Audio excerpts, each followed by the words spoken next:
Hello friends, welcome back to my channel. तो friends, आज मैं आप सब लोगों के लिए लेकर आई हूँ पकोड़े की रेसिपी। और आज हम एक ही बैटर से दो डिफरेंट टाइप के पकोड़े बनाएंगे। बहुत ही टेस्टी और बहुत ही क्रंची बनके तैयार हुए थे ये पकोड़े।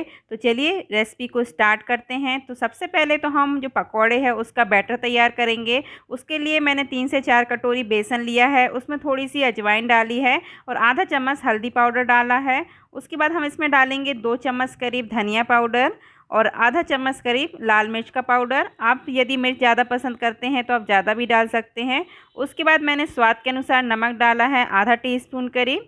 और अब हम इसका एक बैटर तैयार करेंगे। तो पानी लेंगे और उसका बैटर तैयार करेंगे। तो यदि आपको इंस्टेंट पकौड़ा बनाना है और उसमें आपको सोडा भी नहीं डालना है और वो आपके पकोड़े क्रंची भी बने, अच्छी तरह से क्रिस्पी बने, तो उसके लिए आपको जो बेसन है उसको 3 से 4 मिनट के लिए अच्छी तरह से फेंटना रहता है। और यदि आपके पास टाइम है तो आप इस बेसन को यदि आधा घंटे के लिए इस तरह से फेंट के रख देंगे ना, तो भी जो आपके पकोड़े बनते हैं बहुत ही क्रंची बनते हैं। तो मैं आपको दिखा रही हूँ, इसी तरह से आपको फेंटना है क्योंकि मैं इसे तुरंत बनाने वाली हूँ। तो जब भी आप बैटर तैयार करें पकोड़े का तो उसमें आपको अच्छी तरह से फेंटेंगे तो बहुत अच्छी तरह से आपके पकोड़े बनेंगे। और यहाँ पर मैंने अब डाली है थोड़ी सी हींग। तो हींग हमेशा मैं पानी में फुला के रख देती हूँ, उसके बाद ही मैं इसमें ऐड करती हूँ। इससे जो हींग का फ्लेवर होता है पकोड़े में इवनली तरीके से बहुत अच्छी तरह से आता है। तो मैं अब इस बेसन को आप देख सकते हैं, अब ये थोड़ा सा गाढ़ा है तो इसमें मैं थोड़ा सा पानी और डालूंगी और इसको अच्छी तरह से फेंट लूँगी। कम से कम 3 से 4 मिनट के लिए यदि हम इसको अच्छी तरह से फेंट लेते हैं, फिर जो हमारे पकोड़े बनते हैं बहुत अच्छी तरह से फूले हुए भी बनते हैं और बहुत अच्छे से वो उनमें जो क्रंच होता है वो भी आता है। तो ये देखिए हमारा जो बैटर है वो बन के तैयार हो गया है। तो इसको हम रख देते हैं साइड में। और अब हम बनाएंगे स्टफिंग, क्योंकि मैं स्टफ़ पकोड़े बना रही हूँ। तो यहाँ पर मैंने 3 से 4 आलू लिए थे और अब मैं इसमें आधा चम्मच हल्दी पाउडर डाला है। उसके बाद मैं 1.5 से 2 चम्मच करीब डालूंगी धनिया पाउडर। उसके बाद आधा चम्मच करीब मिर्च डालेंगे हम, लाल मिर्च, और आधा चम्मच डालेंगे भुना हुआ जीरा। आप यदि मिर्च ज़्यादा पसंद करते हैं तो थोड़ी और भी ऐड कर सकते हैं। और 1 चम्मच मैंने डाला है यहाँ पे लहसुन और थोड़ी सी डाली है प्याज, वो भी बारीक कटी हुई प्याज डालेंगे। और थोड़ी सी डाली है हरी मिर्च। यदि आप हरी मिर्च नहीं खाते हैं तो आप इसे स्किप भी कर सकते हैं। और 1 चम्मच मैंने डाला यहाँ पे सेजवान चटनी। और उसके बाद हम पटेटो मैशर लेंगे और उसे अच्छी तरह से आलू को मैश कर देंगे। यदि आपके पास पटेटो मैशर नहीं है तो आप हाथ से ही अच्छी तरह से मैश कर लीजिएगा। बस जो आपके आलू हैं बिल्कुल अच्छी तरह से मैश हो जाने चाहिए, क्योंकि हम इन्हें जो पकौड़े में अंदर स्टफ़ करेंगे इसीलिए हम इन्हें इस तरह अच्छे से मैश कर लेंगे जिसमें कुछ भी गुठलियाँ इसके ना रहें, तो स्टफ़ करने में थोड़ा ईजी होता है। और अब इसमें मैं डाल रही हूँ सॉल्ट, क्योंकि मैंने इसके पहले अभी इसमें नमक नहीं डाला था। और अब हम डालेंगे थोड़ी सी धनिया पत्ती। और बस हमारी जो स्टफिंग है बिल्कुल बन के तैयार हो चुकी है। तो इसको हम रख देते हैं साइड में।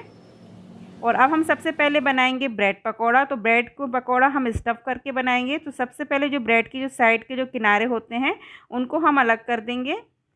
जिससे कि हम अभी ब्रेड है इसको बेलेंगे, तो यदि ये हम इसे किनारे अलग नहीं करते तो बेलना अच्छे से नहीं हो पाता है। तो जो ब्रेड की किनारे है इसको आप किसी सब्जी में इस्तेमाल कर सकते हैं या उसका ब्रेड क्रम्ब भी बना सकते हैं, किसी भी रेसिपी में आप इसे यूज़ कर सकते हैं। तो अब हम जो हमने ब्रेड ली है इसको हम अच्छी तरह से बेल लेंगे इस तरह से। इससे जब हम स्टफिंग भरते हैं तो फिर वो निकलती नहीं है, क्योंकि हमारी ब्रेड टूटती नहीं है। बेल जाने के बाद फिर हमारी ब्रेड टूटेगी नहीं, इसलिए हम थोड़ा सा इसको इस तरह से बेल लेंगे। ये देखिए। और अब हम चलते हैं इसको स्टफिंग करने। तो लेकिन सबसे पहले हम अंदर लगाएंगे इसमें सेजवान चटनी। यदि आप सेजवान चटनी पसंद नहीं करते हैं या आपके घर में नहीं है तो आप हरी धनिया की या मिर्च की चटनी बनाकर उसको भी लगा सकते हैं। तो मेरे पास तो सेजवान चटनी थी तो मैं इसको ही लगा रही हूँ। इससे इसका जो टेस्ट होता है बहुत ज़्यादा बढ़ जाता है। और हमने जो स्टफिंग तैयार की रही थी अब हम उसको स्टफ़ करेंगे।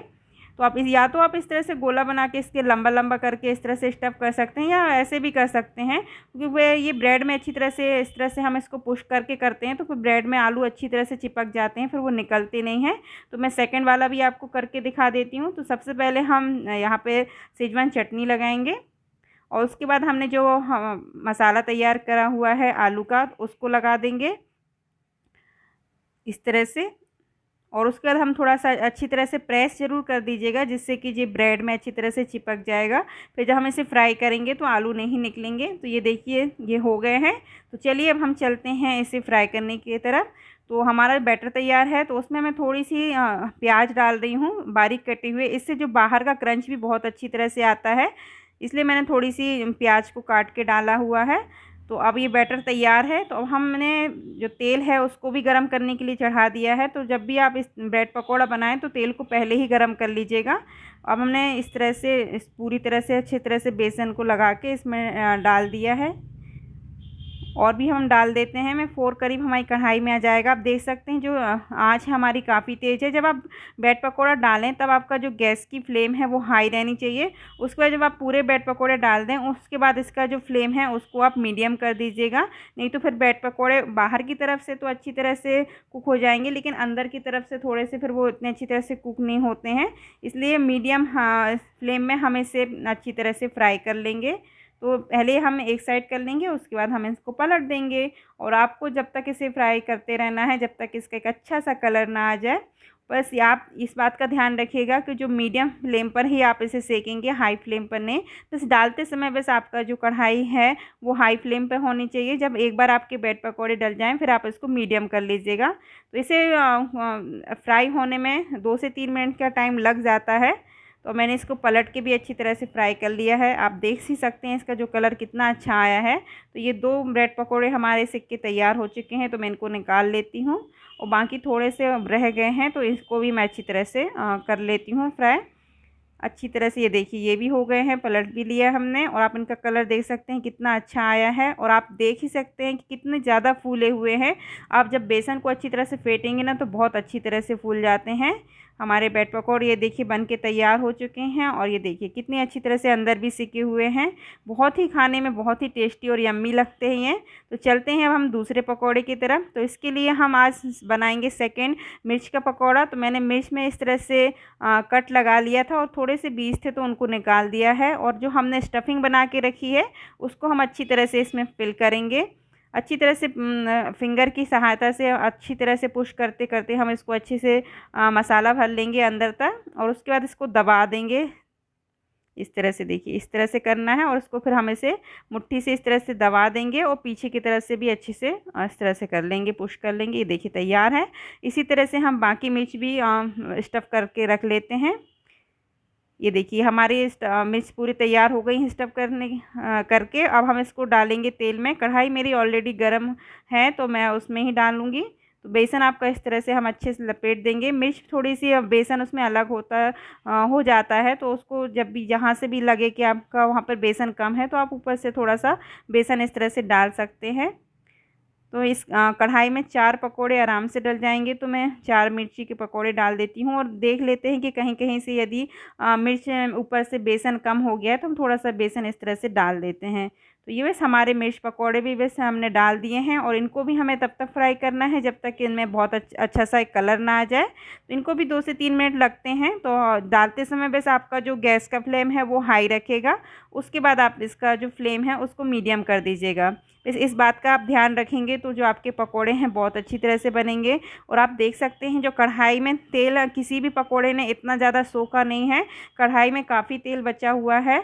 सोडा यदि हम डालते हैं तो जो तेल होता है पकोड़े बहुत ज़्यादा ऑब्ज़र्व कर लेते हैं, फिर वो अच्छा नहीं लगता, बहुत तेल तेल सा आता है टेस्ट में। तो आप बेसन को अच्छी तरह से फेंटेंगे ना तो आपके जो पकोड़े वगैरह हैं बहुत अच्छी तरह से फूलेंगे भी और साथ में वो क्रंची भी बनेंगे। तो ये देखिए हमारे जो मिर्च के पकोड़े हैं वो बन के बिल्कुल तैयार हो चुके हैं। तो इनको हम निकाल लेते हैं और इनको भी हम आपको कट करके दिखा देते हैं। तो ये साइड में ये देखिए ये हमारे बन चुके हैं बिल्कुल मिर्च के पकोड़े। और मैं इनको कट करके भी दिखा देती हूँ। और आप देखिए कितनी अच्छी तरह से फूले हुए हैं और ये देखिए कितनी अच्छी तरह से दिख रहे हैं। बहुत ही यम्मी और बहुत ही टेस्टी बने थे। एक ही बैटर से और एक ही स्टफिंग से हमने 2 प्रकार के आज पकोड़े बना लिए। तो आज का वीडियो कैसा लगा आप लोग मुझे कमेंट करके ज़रूर बताइएगा। मिलती हूँ आप लोगों से नेक्स्ट वीडियो पर। जब तक अपना ख्याल रखिएगा। Thank you so much watching my video. Bye bye.